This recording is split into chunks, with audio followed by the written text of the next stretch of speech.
Olá, gente, tudo bem? Boa noite. Bom, obrigada por estarem aqui com a gente na super live de Previdência aqui da XP. Nesse painel eu vou moderar aqui uma conversa com a Ana. Vou deixar a Ana se apresentar aqui, que eu acho que ela faz melhor que eu. Muito obrigada, obrigada pelo convite. Meu nome é Ana Laura Magalhães, eu sou especialista em finanças, eu sou sócia do Grupo XP e eu sou fundadora de um canal de educação financeira que hoje atinge ali uma audiência de 4 milhões de visualizações por semana. Então a gente realmente está dentro de um projeto cujo impacto é de fato ajudar o brasileiro a investir melhor. Então Previdência, que é um assunto também bastante polêmico, eu acho que a gente tem muito a agregar.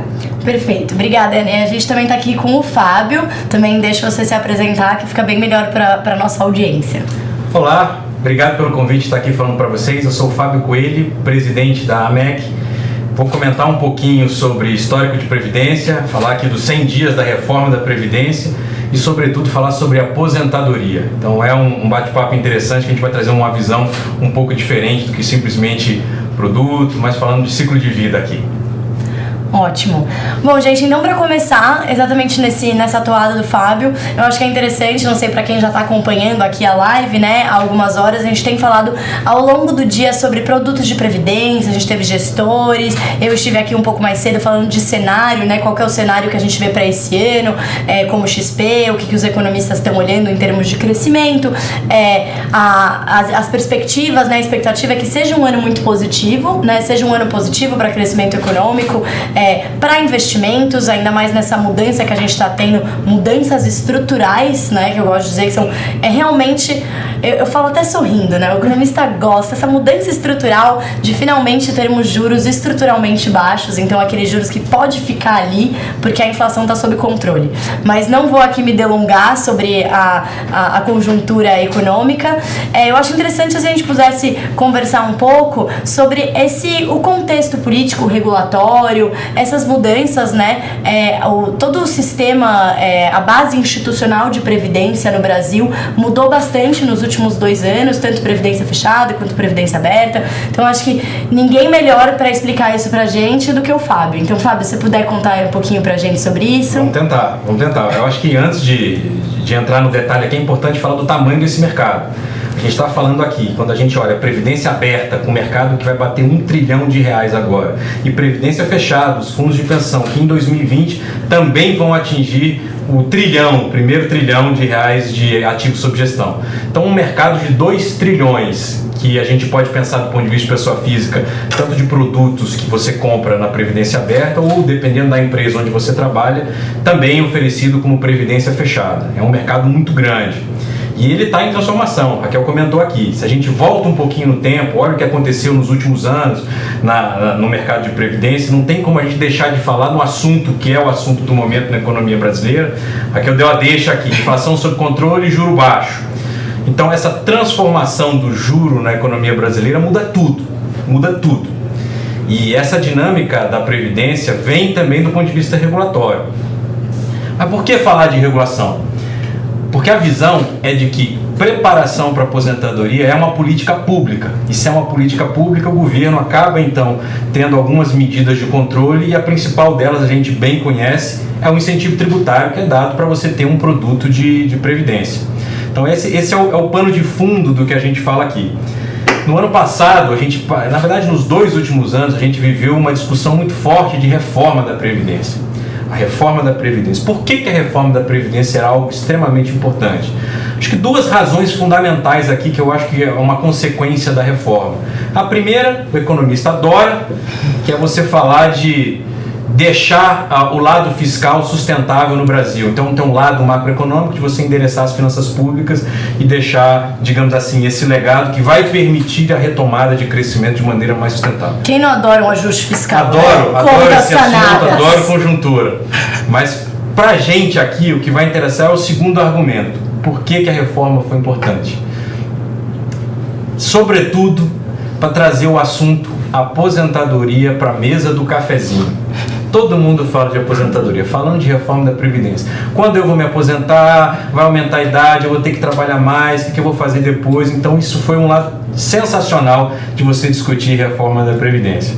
E a gente fala aqui de aposentadoria e etc. Então, o que a regulação do mundo da previdência aberta e fechada, ela foi preparada nos últimos anos para permitir tudo aquilo que a gente está discutindo agora, a diversificação dos portfólios. Então, a regulação de um lado ou de outro, aberto ou fechado, ela permite uma série de classes de ativo. Isso para dizer, nem todo produto de previdência é igual. Então, a Ana vai poder comentar isso aqui, que é um expert no assunto, mas se você tem classes de ativos distintas na composição dos produtos, é óbvio que é interessante que você conheça o produto que você está consumindo de previdência, seja qual a natureza do produto, previdência aberta ou fechada. E a regulação define, então, quais são as classes que podem ser investidas, qual é o percentual. Na previdência fechada nós temos 6 classes de ativos, não vou me aprofundar aqui, mas tem lá renda fixa, renda variável, produtos estruturados, exterior, operações com participantes, imobiliário, etc. Na fechada, na aberta, muito semelhante. Você tem produtos abertos, fechados, imobiliários, tem o que eles chamam de variação cambial, outros, etc. Ou seja, dá para ter um mix completo do teu produto de previdência. Então não dá para simplesmente imaginar que previdência significa que você está indo mais para algo renda fixa.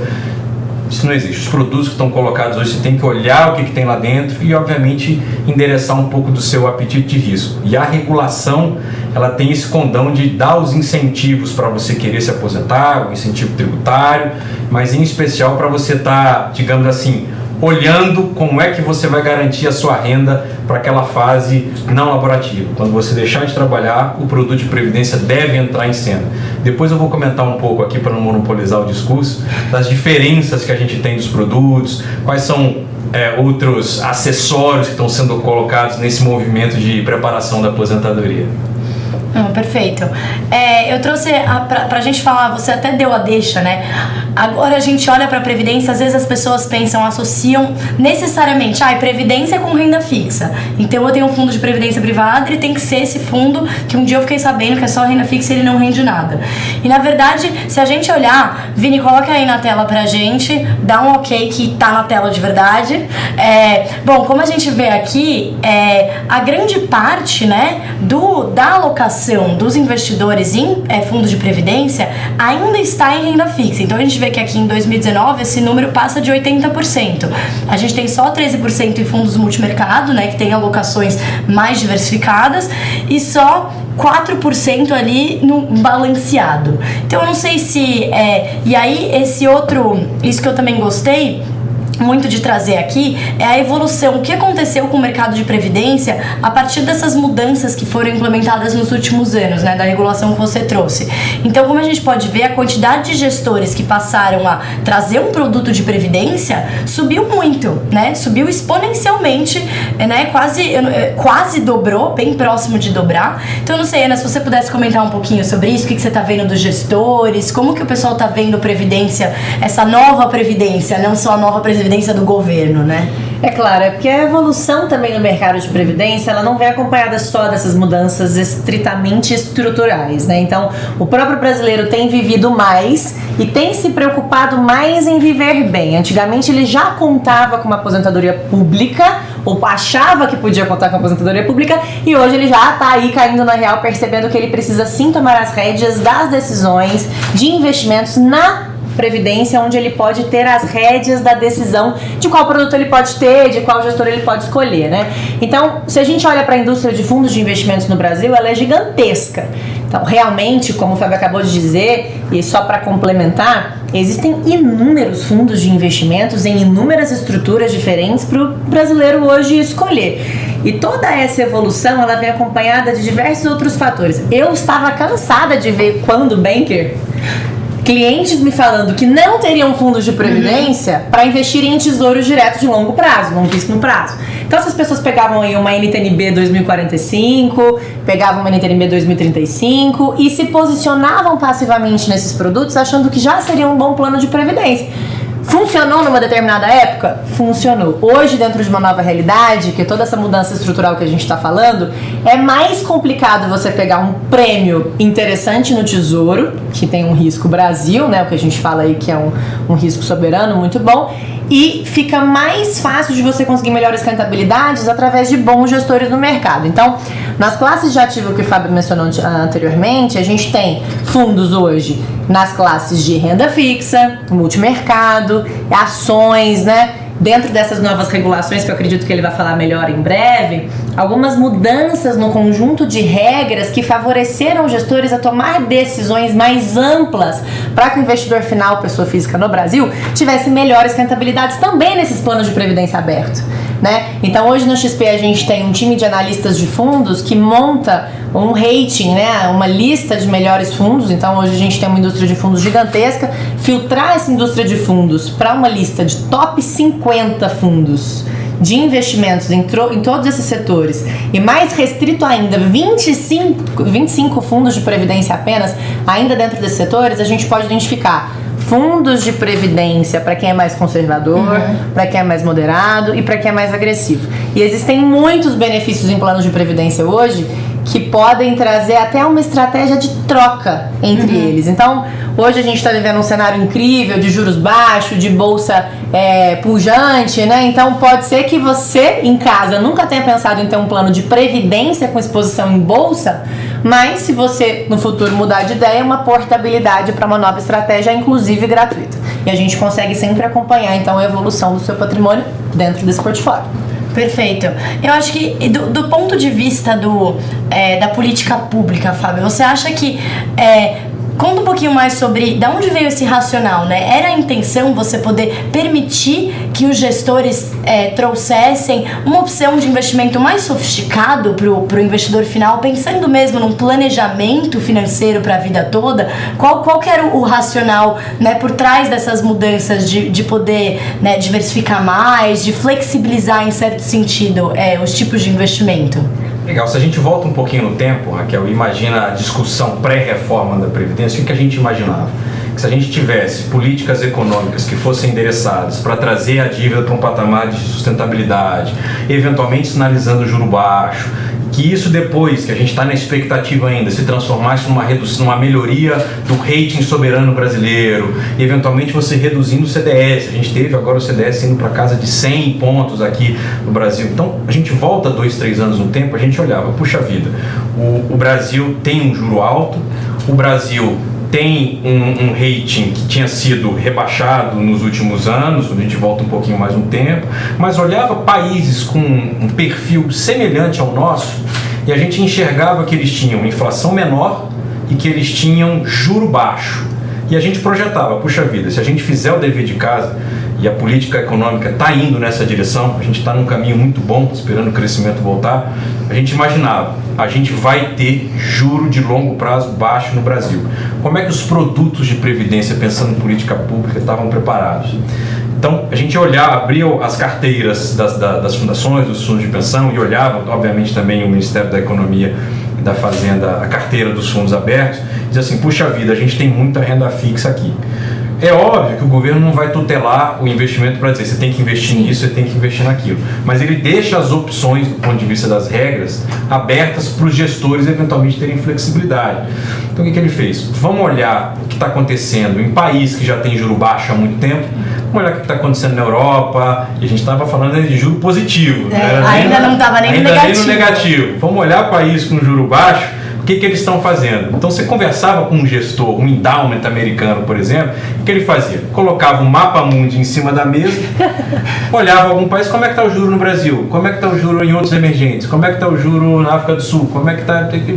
E fazia suas alocações olhando o juro global. E a nossa economia muito fechada... Sempre olhando aqui, né? Só aqui. Sempre olhando aqui. Então a gente fez uma mudança muito forte para permitir investimento no exterior. Ele ainda não se materializou com gosto. Só para dar um número aqui do que a gente está falando. Eu vou falar do fundo fechado que eu conheço bem, mas possivelmente vai valer para o aberto. A gente está falando que de uma carteira, olha 100% da carteira, a gente tinha apenas 0,5% das carteiras sendo investidas no exterior. Então, quando a gente fala que é um pouco do pano de fundo aqui da nossa live, de falar de aprofundamento do mercado, etc., que é uma outra consequência da política pública, vamos desenvolver mercado de capitais brasileiro. Então, se está faltando eventualmente produto aqui, vamos olhar com essa ótica de novos produtos sendo criados, dentro de infraestrutura, vamos olhar aqui outras coisas que eventualmente podem fazer sentido e flexibilizar eventualmente para uma diversificação global, porque se o juro cair ainda mais do que ele já está hoje, não tenha dúvida que aquela história do endowment americano vai virar um investidor institucional brasileiro. Seguradoras, fundos de pensão, os endowments brasileiros que a gente espera que sejam criados também, eles vão seguir nessa linha de olhar o mundo como uma opção de investimento. Eu acho que é o pano de fundo da política pública que a gente estava comentando, né? Perfeito. Ana, eu achei interessante aqui a pergunta eu ia falar ouvinte, porque eu gosto muito de rádio, não, de um dos nossos espectadores aqui da live, perguntando qual que é, a pergunta dele, né? Por que eu deveria aplicar 1 milhão em previdência e não em fundos de ações diretamente? Você podia falar um pouquinho sobre as vantagens de você ter um fundo de previdência e não pensar, então eu vou, né, aplicar num fundo de ações específico? Claro. Bom, primeiro de tudo, a gente tem que saber que previdência é um tipo de produto para planejamento de longo prazo. Então não tem por que eu te falar que você precisa investir no fundo de previdência em ações se você não está pensando em ter esse planejamento no longo prazo da sua vida. Se você quer investir num fundo em que você espera resgatar em 6 meses, 1 ano, 1 ano e meio, realmente não faz sentido. Agora, se a gente pensar em um planejamento futuro da sua vida, num planejamento de aposentadoria, a gente já pode olhar para uma janela de longo prazo, pelo menos um médio prazo, tá? Então existem muitos estudos hoje que comparam a diferença de tributação entre um fundo e um fundo de previdência. Vamos entrar nesse ponto, tá? Dentro dessas classes de ativos que a gente chegou a mencionar, você tem fundo de renda fixa, fundo multimercado, fundo internacional, fundo cambial. A legislação de tributação desses fundos é dividida entre fundos de curto prazo e fundos de longo prazo. Independente disso, esses fundos têm cotas, tá? Então você vai ter sempre uma tributação todo último dia útil de maio, todo último dia útil de novembro, e que é isenta nos fundos de previdência. Afinal de contas, o que a Receita entende quando você tem um fundo de investimento no seu portfólio? Fundo de investimento é aquele produto que não tem vencimento, ele não tem fim. Eu posso ficar 5 anos, eu posso ficar 10, eu posso ficar 30 anos naquele fundo de investimento. Só que na previdência, dentro de uma tributação regressiva, você chega no menor alíquota que não é atingido por nenhuma outra classe de ativo no mercado financeiro, que é 10% sobre a rentabilidade. Então, a partir do momento em que você já tem um planejamento de longo prazo para R$1 milhão hoje, eu com certeza te diria para optar por um plano de previdência em detrimento de um fundo aleatório que não seja de previdência para esse prazo desse tipo, tá? E volto a dizer que quando você tem alguma mudança de estratégia estrutural, onde não faça mais sentido você ter um fundo de ações para esse capital alocado, a portabilidade para outras estratégias que passam a ser significativas para outras conjunturas, ela é gratuita. Então, trazendo um panorama aqui só para concluir esse pensamento, a benefício tem algumas características, a previdência tem benefícios vantajosos, né? O primeiro deles é chegar na menor tributação no longo prazo, que é 10% na tributação regressiva. Se você fizer a declaração de imposto de renda completo e você optar por um plano PGBL em detrimento de um VGBL, você consegue deduzir até 12% da sua renda bruta tributável anual, o que já é excelente para a maioria das pessoas, tá? Além disso, você tem essa possibilidade de portabilidade entre estratégias de fundos sem resgatar. O resgate vai ser de imposto de renda, sim, dentro do seu planejamento tributário, mas a portabilidade entre fundos, não. E além disso, no caso de alguma eventualidade, os seus beneficiários têm acesso a esse capital sem a necessidade de inventário. Ou seja, muitos benefícios extremamente interessantes para um planejamento de longo prazo e blindagem patrimonial. Com certeza.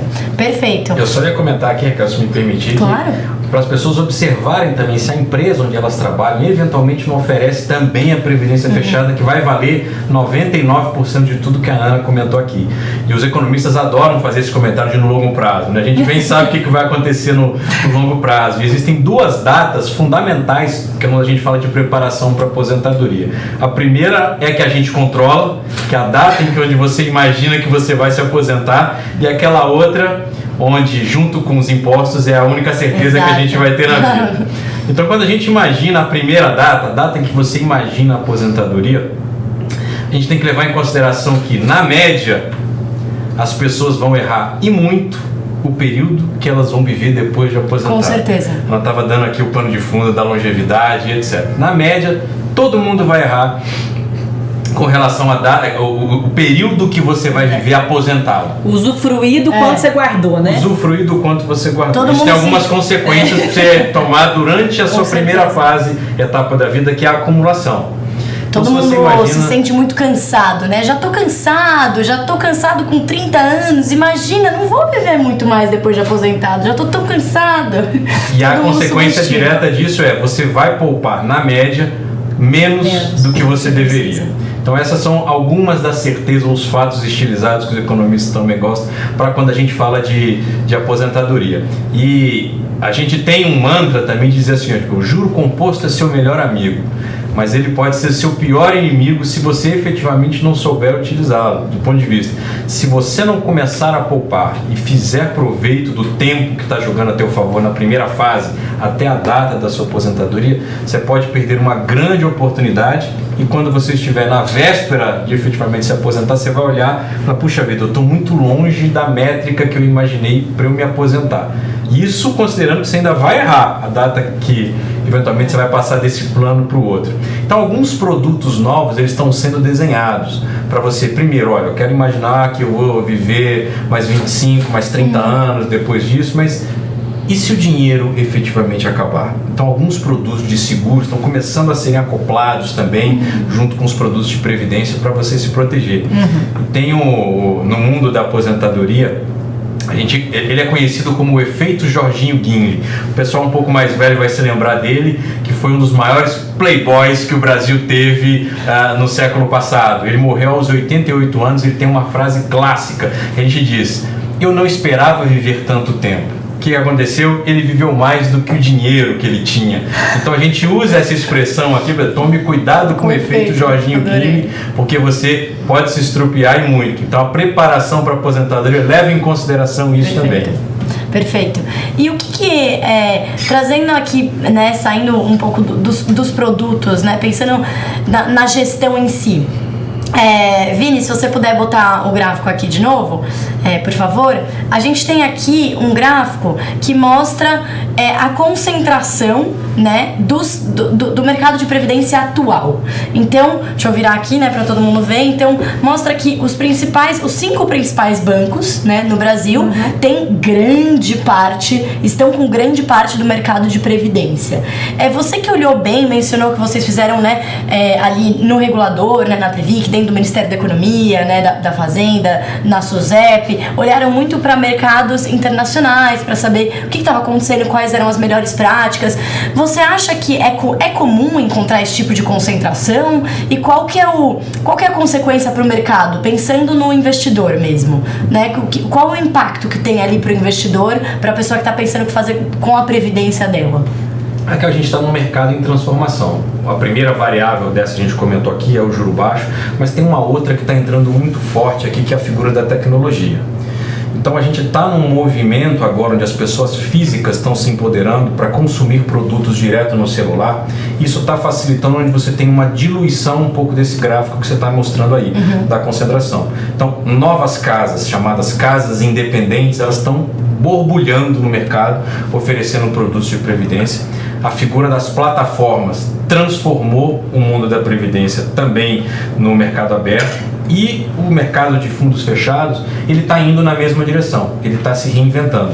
Porque há 30 anos atrás, ou a geração dos nossos pais, estou me incluindo aqui na geração de vocês, a gente estava falando de empresas que, e muitas vezes, tinham natureza pública, volta 30, 40 anos no tempo, estamos falando de Petrobras, estamos falando de Vale do Rio Doce, a gente está falando de outras empresas, CSN, etc., onde você tinha milhares e milhares de trabalhadores que entravam, ficavam na mesma empresa durante 35 anos, entrava lá, tem a foto do crachá quando entrou, muitos tinham cabelo, depois na hora de aposentar, termina sem.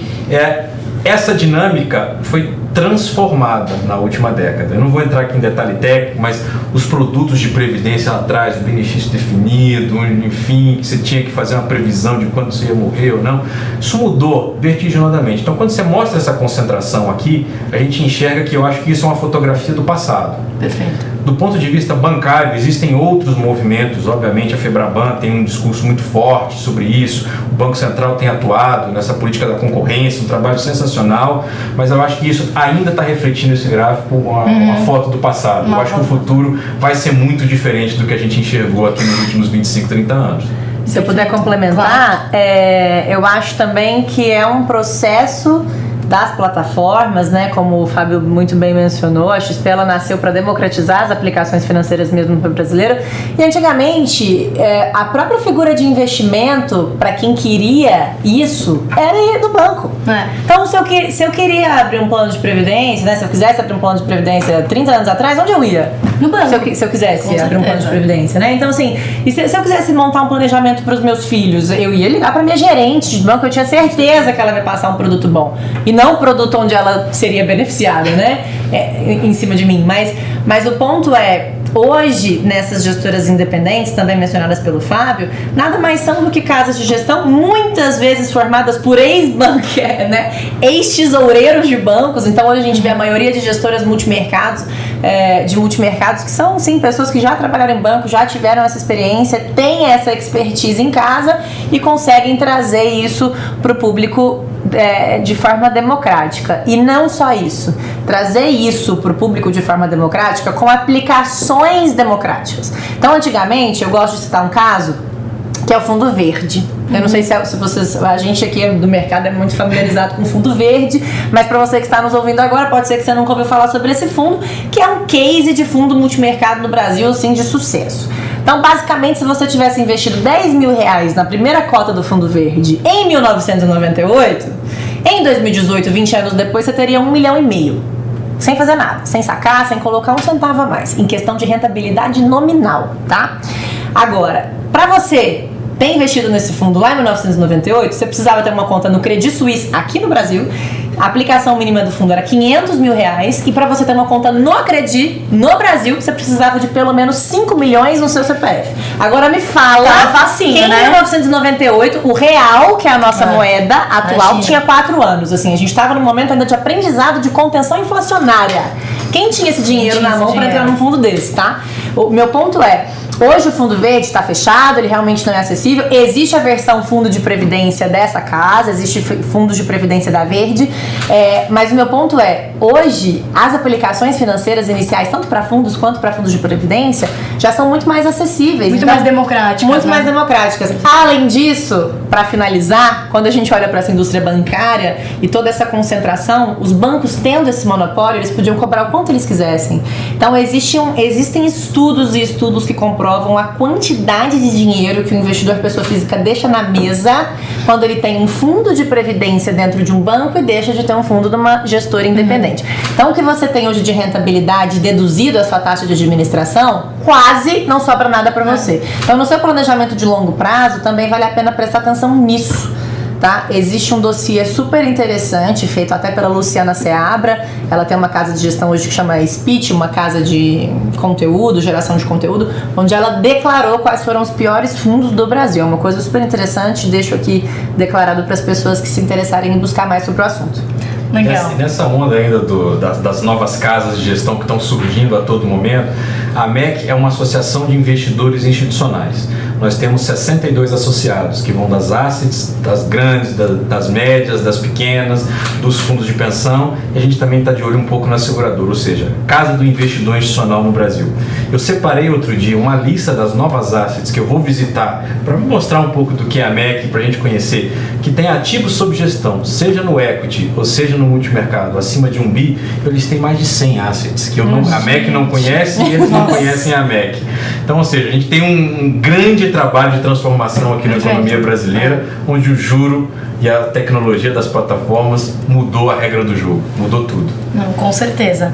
Eu acho que uma outra coisa que eu penso também sobre, quando a gente fala de previdência, ainda mais eu que trabalhava mais perto do Fábio do que aqui da Ana, mais nessa parte de política pública, então sou nova nessa vida de mercado, e eu acho que tinha muito essa impressão de que, poxa, é a sua previdência, você não pode tomar risco com a sua previdência, porque vai que você perde o dinheiro, mas é um contrassenso, né? Porque na verdade você está pensando que é um investimento de longuíssimo prazo, né? Ainda mais se você começa cedo. Então, se tem um lugar onde você pode tomar um risco, fazer um investimento um pouco mais arrojado, é no investimento de longo prazo, né? Do ponto de vista, assim, de política pública, vocês, o que você acha sobre isso, assim, sobre essa percepção de que você não pode tomar risco ou se deve tomar risco, claro, respeitando o perfil do investidor, né? Então, antes da gente falar aqui do perfil de risco, do suitability, como a gente acaba falando no mercado, a gente precisa fazer um corte de renda. Eu acho que a próxima sessão da live, certamente o Bruno Bianco vai falar isso com uma expertise aqui, um conhecimento profundo, participou ativamente da reforma da Previdência. Mas a gente acaba fazendo um corte de política pública hoje, no formato que a gente tem, se a renda da pessoa, na fase em que ela trabalha, ela é maior ou menor do que a gente chama do teto do INSS, que hoje está na casa de R$6.000, acabou de ser atualizada no final do ano. Então, se ela tem uma renda inferior a isso, de certa forma, a nossa política pública, de alguma medida, já faz uma cobertura protetiva para alguns eventos que a pessoa pode ter, licença maternidade, etc. E se eventualmente a pessoa, dá um exemplo prático, a pessoa ganha R$10.000 por mês. Em geral, até os R$6.000 ele tem uma proteção que ele vai contribuir para o INSS, etc. Isso vai compor a renda dele da aposentadoria. O que passar os R$6.000 para complementar e chegar até os 10, em geral, ele vai para um produto de previdência, ou seja, de alguma medida ele tem uma renda, entre muitas aspas aqui, protegida até os R$6.000 e depois daquilo ele vai fazer a proteção. Por que ele vai fazer? Porque a nossa regra está na lei, na Constituição Federal, previdência é complementar, ela é facultativa, ninguém é obrigado a complementar a renda, no exemplo que eu dei, de 6 até R$10.000. Ela vai fazer isso olhando o perfil de risco que ela tem, a expectativa que ela quer receber, porque mesmo a pessoa que ganha hoje 10 mil, ela pode fazer uma composição de aposentadoria, eu quero me aposentar ganhando 11, eu quero me aposentar ganhando 12, eu quero me aposentar ganhando 8. E ela vai ter à disposição dela produtos de previdência com maior ou menor risco, diversificação e etc, que vai dar o tom dessa fase da data da aposentadoria até aquela data fatídica que vai chegar para todo mundo. É isso que a gente fala de preparação para aposentadoria. Não é o que você vai fazer na véspera de se aposentar. Agora eu vou cuidar do jardim, etc. O dia que você começou a trabalhar, você tem que preparar para a sua fase não laborativa. Essa é a ideia. E você acha que tem uma idade mínima ou uma idade máxima do tipo, já era, nem vale mais entrar? A gente teve até, eu pensei em escrever até uma pergunta aqui do Gessé Soares, né, dizendo que tenho 28 anos, ainda vale a pena investir em previdência? O que vocês Nossa, acham? Nossa, minha idade, ué. Olha, tipo, eu tô achando ótimo, e olha, tô achando bom, eu comecei antes disso também. Então, assim, bom, o mercado financeiro foi meu único trabalho na vida praticamente. Então, assim, eu entrei na XP aos 25. Eu não comecei a fazer meu plano de previdência aos 25, eu comecei a fazer aos 28. Então, assim, se eu te falar de pessoa para pessoa da mesma idade, tá na hora de começar ainda. Até porque se você quiser contribuir 30 anos, e particularmente se eu me aposentar com 58 anos, que eu acho que eu vou estar nova, eu ainda acho que eu vou viver pelo menos uns outros 25 anos, uns 20 anos aí, pra ter essa previdência me apoiando, então... Você vai errar. Tá, você vai errar. Vou viver 100 anos. Gente, que é isso? A nossa geração ainda que faz o quê? Vai no dentista, vai no médico, a vida inteira teve saneamento. A gente vai viver muito, viu? Vamos viver 100. Faz, se Deus quiser. Pode começar. E se você quiser alguma dica para saber qual fundo é mais a sua linha, se você for conservador, moderado ou agressivo, você pode buscar por informações no top 25 fundos da XP, que você acha em conteúdos.xpi.com.br. Gratuitamente, nem precisa ter conta na XP, mas para você mexer nesses fundos é bom que você tenha, e a conta é gratuita, vale lembrar. E você, Fábio, você acha que tá tarde demais? Não, tá tudo bem. Eu comentei aqui que o juro composto é amigo e pode ser inimigo. Ele tá muito novo, é óbvio que ele vai se aposentar depois do que ele imagina que ele vai trabalhar mais um pouquinho, e depois vai ter uma vida longa. Então faz todo sentido você pensar num produto de aposentadoria. Você tem muito tempo para capitalizar. Mesmo falando, Fábio, já passei dos 50. Faz sentido o produto de previdência? Se a gente for pensar pela ótica do incentivo que você vai ter tributário, eventualmente de consumir um produto de previdência que depois de X anos você vai entrar na tabela mínima, na tabela da alíquota mínima da tabela regressiva e etc., você ainda pode ter um incentivo para fazer essa acumulação. Quanto antes, melhor. É a regra de bolso que a gente acaba falando. Mas se você eventualmente está chegando um pouco atrasado, uma conta interessante para você pedir para algum profissional que te atende fazer é: poxa, se eu tivesse começado com 25 anos, saí da faculdade, comecei o primeiro emprego, hoje eu estou com 40, por exemplo. Quanto eu deveria ter acumulado hoje se eu tivesse começado a poupar com 25? Uma conta super fácil de fazer. Então você diz assim: puxa vida, perdi 15 anos de acumulação, quanto eu deveria ter hoje? Isso te ajuda a ter um pouco da métrica para você ter o seu alvo lá na frente, de saber quanto você precisa para se aposentar. Uma boa conta para se fazer.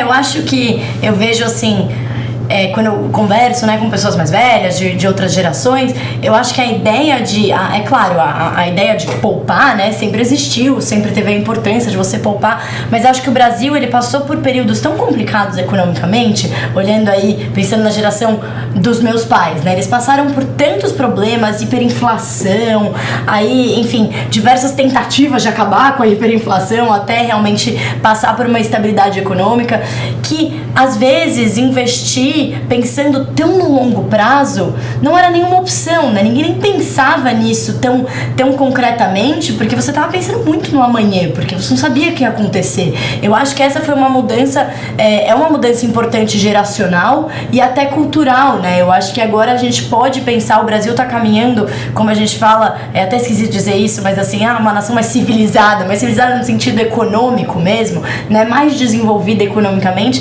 que a gente pode se dar o luxo de pensar no longo prazo, né? Na expectativa de entrar no CDR. Tem essa. Na torcida para que isso aconteça. O fato é que ninguém acerta a alocação 100% das vezes. Quem disser que sim, está mentindo. Então você acaba tendo que ter no seu portfólio, que não necessariamente é só aposentadoria, mas aqui falando, um portfólio que eventualmente te proteja a eventuais contratempos ao longo do caminho. Perfeito. O fato de você ter, quando a gente fala uma carteira diversificada, também vale para o seu produto de previdência. Como se você abrisse a caixinha ali, o que tem lá dentro do meu produto de previdência? Isso vale para fundo aberto, fundo fechado, acompanhar essa dinâmica. Então essa diversificação de você ainda, é uma pergunta que o pessoal me faz muito: Fábio, ainda faz sentido renda fixa dentro de um portfólio? Vai fazer todo sentido se você pensar por essa lógica de diversificação. Agora, o segredo é quanto? Essa é uma pergunta que eu deixo para os especialistas. Quanto? Vai depender do apetite de risco de cada pessoa e etc. Mas você tem um portfólio diversificado que olha a renda variável, que olha a renda fixa, que olha eventualmente produto um pouquinho mais arriscado, que tem os perfis de investimento chegando na previdência também. Eu acho que esse é o mantra quando a gente vai falar de futuro. Porque juro real de longo prazo na casa de 3,5%, que a gente está vivendo aqui, mas vamos usar como se fosse 4% para facilitar. Isso significa dizer, para quem começou com 25 anos, que você vai todo mês fazer um aporte que vai ter que vencer a inflação e mais esses 4%, digamos assim, que você pode usar como um modelo para preparar sua aposentadoria. Você pode calcular com 3,5%, com 4,5%, enfim. Apenas um exemplo com 4. Se você errar durante muito tempo e capitalizar a menor, do tipo, você conseguiu uma rentabilidade só de 3% a vida inteira, mas fez uma previsão de que ia se aposentar com 4%, quando você olha o juro composto, a boca do jacaré abrindo, lá na frente, na data da aposentadoria, você vai falar: caramba, eu achei que ia me aposentar com 10 mil reais, sendo 6 vindo do INSS 4, esses 4 aqui só viraram 2, então vou ter uma perda da parcela de renda das pessoas. E fora do Brasil a gente usa uma expressão para isso, para dizer qual seria a taxa de reposição que você quer da sua renda. Então, se você ganha 10 mil reais, tiver uma taxa de 80%, significa que quando você se aposentar, você vai ter uma renda de 8 mil. Aqui no Brasil era um palavrão você falar de uma taxa de reposição menor do que 100%. Como assim eu vou me aposentar com menos do que eu ganho hoje? Quando eu você quero vai me para aposentar país confortavelmente, de né? juro negativo, o pessoal fala de taxa de reposição de 60%, de 50%, ou seja, Que já tá maravilhoso. quem ganha 10 vai se aposentar com 5, 6 feliz da vida e se preparou para isso, juro baixo. Então essa mudança cultural vai passar também por essa visão de que, puxa, a gente vai ter que aprender a conviver com o juro baixo. Essas mudanças culturais na sociedade vão refletir esse movimento. Se eu pudesse só complementar esse Claro. assunto para finalizar, é curioso isso, né? Porque a gente que é brasileiro, às vezes a gente tem até um complexo de inferioridade de ser um país emergente e achar que o nosso país não é melhor que nenhum outro. Não, mas na Alemanha é muito melhor. Ah, vai lá investir na Alemanha pra você ver o juro negativo. Você coloca seu dinheiro no banco, a hora que você tirar tem menos se você não investir. Ah, mas o Japão é muito melhor. Idêntico. Japão, juros negativos. Ah, mas os Estados Unidos, dólar, juros próximos de zero a vida inteira. Então, assim, quando você olha para esses países de fato desenvolvidos, os próprios investidores, eles são estimulados a investir fora, né, desse usual que a gente está tendo, que a gente está acostumado desde sempre. Então, escolher uma ação, escolher uma empresa, fazer um planejamento melhor, já é algo que eles estão acostumados. E só para tratar do assunto de diversificação, é muito importante isso que você acabou de dizer mesmo, porque falando daquela questão da portabilidade, se você já tem um plano de previdência e você acaba de descobrir que ele não é bem remunerado e que você paga uma taxa de administração muito alta, já faz algum tempo e agora você está com essa vontade de realmente ter um fundo bom na sua carteira, de ser bem remunerado, uma portabilidade não precisa vir de um único fundo para um único fundo. Então você pode ter esse capital e ser já distribuído numa carteira dentro de um portfólio baseado no atual cenário, dentro do seu perfil, dentro dos seus objetivos, que sempre podem ser ali revisitados e reestruturados de acordo com novos planos, novos momentos, gratuitamente dentro da portabilidade. Eu acho que as pessoas, elas têm, pra finalizar aqui, é só essa ideia de que o fundo, quando a gente fala de previdência, algumas pessoas imaginam que é uma coisa só, né? Eu vou comprar uma previdência. É um fundo, vai estar lá, né? Da previdência da Raquel. Não, você pode, né, ter uma carteira dentro da sua previdência, com fundos diferentes, fundo com exposições diferentes a risco. Então, é como se você estivesse fazendo um investimento normal, mas ele vai ter ali todas as características de uma previdência. Então, olhando para o longo prazo, isso faz muito sentido, não é um produto, né? Você tem que olhar isso como você olha todo o resto dos seus investimentos e da sua alocação. Bom, gente, a gente tá aqui chegando nos últimos 5 minutinhos. Eu não sei se vocês gostariam de finalizar com alguma mensagem aqui para os nossos espectadores. Bom, eu acho que de tudo que a gente falou aqui, eu acho que a mensagem que deveria ficar na cabeça de vocês, essa necessidade de começar o quanto antes. Os juros são amigos, mas podem virar inimigos se você demorar para fazer isso. E efetivamente, mesmo se você é muito novo, não é da minha geração, mas começar a pensar na aposentadoria com essa ótica de, puxa vida, qual é a qualidade de vida que eu eventualmente gostaria de ter depois que eu me aposentasse, né? Entre os colegas da minha geração, a gente fala, puxa, será que a gente vai aposentar um dia? Vamos trabalhar até quando? Até os 70, até um pouquinho depois, e etc. Mas se a gente olha o que está acontecendo com o Brasil envelhecendo neste momento, o que a gente chama de terceira idade aqui, gente malhando, melhor idade. Na melhor idade, esse conceito também vai mudar na economia brasileira. A gente está falando aqui de pessoas que vão viver com uma qualidade excepcional aos 70, aos 80, aos 90 anos de idade. E aí a pergunta que fica vocês cuidaram do bolso? Não entendendo que a única variável necessária para você viver com qualidade depois da aposentadoria seja o dinheiro, mas certamente ele vai ser um fator preponderante para tudo que vier depois. Certeza. É isso aí. Bom, minha mensagem, além dessa, é saber escolher aonde colocar o seu capital depois que você já entendeu que você realmente precisa começar o seu planejamento, que você precisa ter esse planejamento de longo prazo. Então, busque por um assessor de investimentos. Hoje, dentro da XP, a gente conta com uma gama de especialistas muito forte, então tem sempre uma pessoa para te ajudar, independente do capital inicial que você queira ter para um fundo de investimento, para um fundo de previdência, com certeza vocês vão ser muito bem assessorados. Com certeza. Bom, é isso, gente. Boa noite. Muito obrigada. Obrigada, Ana. Obrigada, Fábio. E fiquem aí para nosso próximo painel, que vai ser bem bacana também. Um abraço. Obrigada, gente. Tchau, tchau. Tchau, tchau.